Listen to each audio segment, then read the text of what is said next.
Good morning. Today is the feast day of the presentation of the Lord in the temple. There's a law among the Jews that all the firstborn should be offered to God in the temple. And Jesus is a firstborn and the only begotten Son of God. But for my homily, I would not dwell on the presentation of the Lord or our reading for today. Allow me to read to you the pastoral letter issued by the CBCP in their last plenary assembly, yearly assembly last week. And as you all know, this year has been declared in the whole Catholic Church as a Jubilee Year of Hope, with the theme Pilgrims of Hope. And the question that the CBCP or the bishops of the Philippines tried to reflect on is the question, is there still hope? Meron pa bang pag-asa? Yes, this is the year of hope, the Jubilee Year of Hope. But here in the Philippines, we ask, is there still hope? At yung ating mga obispo last week sa kanilang annual plenary assembly ay nagsagawa ng sama-samang pagkikilatis sa kasalukuyang mga realidad dito sa bansa na nakakaapekto sa ating sambayanan. Upang sagutin ang tanong, may pag-asa pa ba? Is there still hope? Let me read it to you. Ating nararanasan ang pagkabigo at pagdurusa sa harap ng mga sumusunod na realidad sa bansa. Halimbawa, sa larangan ng moralidad, may nakababahalang kalituhan, kawalan ng malasakit, kawalang interes, kawalang kakayahan, at pagkawala ng kamalayan sa kasalanan, losing the sense of sin. You can see that in social media. When there are sinful situations, some people would try to justify it. Okay lang yan, hindi ang kasalanan. Losing the sense of sin. Sa ekolohiya, patuloy tayo nagdurusa sa epekto ng mga sakuna at trahedya dahil sa mga climate emergencies. Sa larangan ng ekonomiya, ang pagtaas ng kahirapan na makikita sa pagtaas ng kawalan ng trabaho at pagtaas ng presyo ng mga bilihin. Ang mga mayayaman ay lalong yumayaman, ang mga mahihirap ay lalong naghihirap, at ang mga makapangyarihan ay lalong nagiging makapangyarihan. Sa larangan ng politika, ang kahiyahiyang maling paggamit ng pondo at resources ng bayan, ang mga pagbabago sa pambansang budget, at ang mga programang kontra kahirapan na nagtataguyod ng kultura ng patronage at pamamalimos. Ang popularidad, dinastiya at patronage ay muling ginagamit. Ginagawang negosyo ng pamilya ang politika. Sa larangan ng seguridad at international na usapin, nanganganib ang ating soberenya at pambansang seguridad, West Philippine Sea. Sa larangan ng komunikasyon, ang kasinungalingan, maling impormasyon at disinformation ay ginagamit bilang sandata laban sa katotohanan. Sa larangan ng pamamahala, nagtataka tayo kung may check and balance pa ba. Kaya ang tanong, may pag-asa pa ba? Kanino tayo lalapit? Suriin natin ang ating mga sarili at tahakin ang landas ng personal, institusyonal, at eklesyal na pagbabago upang muling matuklasan ang pag-asa. Ito ang pagkakataong ibinibigay sa atin ng taon ng hubileo. Sa madilim at mabigat na kalagayan ng ating bansa, nakikita natin ang pag-ibig na tumatagos sa kadiliman at nagpapakita ng mga sinag ng pag-asa.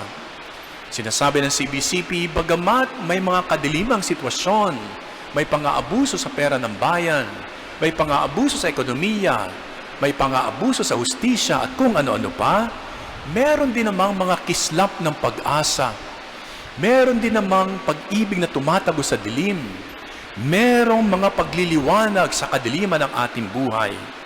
Halimbawa, binanggit ng CBCP isa-isa sa mga lider na may prinsipyo nagtataguyod ng mabuting pamamahala, sa idealismo ng mga kabataan at responsableng mamamayan na hindi pinagbibili ang kanilang idealismo at pagmamahal sa bayan, sa kusang pakikipagtulungan ng mga NGO, civic at religious organizations sa pamahalaan, sa panahon ng mga sakuna at kalamidad, sa mga lokal na inisyatibo at pagsisikap na magbigay kapangyarihan sa mga komunidad para sa pagbabago, sa mga leader sa pamahalaan, reliyon, uniform services at civic organizations at mga karaniwang manggagawa na tapat sa paglilingkod kahit walang pagkilala o kapalit o gantimpala, sa mga responsableng gawain ng negosyo na naglalayong protektahan ang kalikasan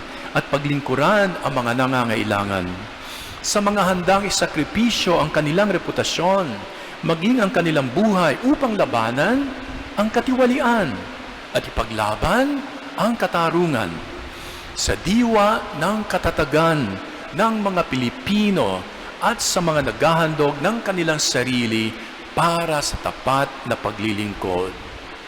May mali, ngunit kasabay nito ay ang panawagan na may magagawa at dapat gawin sa ating mga sarili, sa ating kapwa, sa ating mga institusyon at sa ating bayan.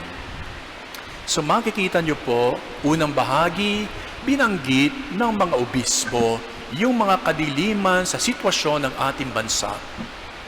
Pero binanggit din ang mga kislap ng pag-asa na sadyang hindi nagdidilim ang ating bayan dahil merong mga kislap ng pag-asa, kislap ng pag-ibig, kislap ng kabutihan na siyang lalaban sa kadiliman. Kung kaya't sa tanong, meron bang pag-asa? Saan tayo lalapit? Babaling tayo sa ating Panginoon. Sa pamamagitan ng Espiritu Santo, pinapadala niya sa atin ang mga kislap ng pag-asa. At kung tayo ay bukas sa mga kislap ng pag-asa na pinapadala ng ating Panginoon sa pamamagitan ng Espiritu Santo, inuudyok tayo, sabi ng liham pastoral, ng Espiritu Santo na kumilos at gumawa ng paraan na labanan ang kadiliman na pilit na bumabalot sa ating bansa. Ang kislap ng pag-asa na kaloob ng Espiritu Santo ay nangangailangan ng inyong collaboration, ng inyong partisipasyon. Kaya't ang udyok ng CBCP para sa atin ay dapat tayong kumilos. Ito yung panawagan ng CBCP sa kanilang pagtatapos ng liham pastoral. Let me enumerate. Nananawagan kami sa lahat ng mga leader habang mataimtim naming ipinapaalala sa aming mga sarili na huminga ng diwa ng katapatan sa paglilingkod na naayon sa Diyos, huminga ng transparency at accountability. Nananawagan kami sa ating mga kabataan na ibahagi ang inyong isang balahibo upang maging pakpak para sa isang mas magandang mundo. Manindigan para sa pagbabago at responsableng pamumuno para sa kasalukuyan at inaharap ng ating bansa. Nananawagan kami sa ating mga nananampalataya, sa pamahalaan, sa negosyo, sa mga businessmen, sa mga pampubliko o reliyosong komunidad na maging saksi sa ating mga Christian values, Kristiyanong pagpapahalaga at katapatan sa konsensya. Ang pag-asa ay hindi dapat magpatalo sa takot at kawalan ng pag-asa. ang kawalan ng pag-asa ay maaari magparalisa at mag-alipin sa atin. Ngunit ang pag-asa ay nagbibigay sa atin ng tapang at kalayaan. Huwag sana tayong susuko sa isa't isa at sa ating bansa sapagkat hindi sumusuko ang Diyos sa atin. May pag-asa, may pag-asa. Ang pag-uulit ng CBCP. And in the last paragraph, the CBCP entrusted our country and all of us to Mama Mary. Ipinagkakatiwala natin ang ating paglalakbay bilang sambayanang Pilipino kasamang ating mga pagdurusa at mga pangarap sa ating mapagmahal na Inang Maria, ang ina ng pag-asa, upang samahan at gabayan niya tayo habang sinusunod natin ang landas ni Jesus, ang ating Panginoon. Amen.